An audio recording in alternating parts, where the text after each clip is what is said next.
దాదాపు 18 ఫీట్స్ బొజ్జ వినాయకుడిది అయితే ఇక్కడ చూడండి ఎలా అలంకరించారో, సూపర్ ఉంది కదా. వినాయకుడిని చూస్తుంటేనే ఎంత మంచిగా అనిపిస్తుందో. సో ఇక్కడ మీరు ఐస్ చూడొచ్చు, మంచిగా 3D ఐస్ పెట్టారు, నిజంగా ఒరిజినల్ గా అనిపిస్తుంది ఆ ఐస్ చూసినట్లయితే.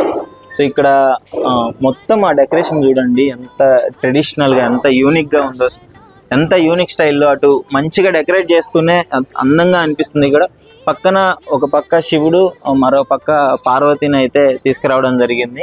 సో ఇంత మంచి విగ్రహాలు ఒకసారి చూడండి మీరు, ఆ కింద నుంచి ఆ స్ట్రక్చర్, అది మొత్తం ఆ ధోతికి ఆ డిజైన్స్ కానీ.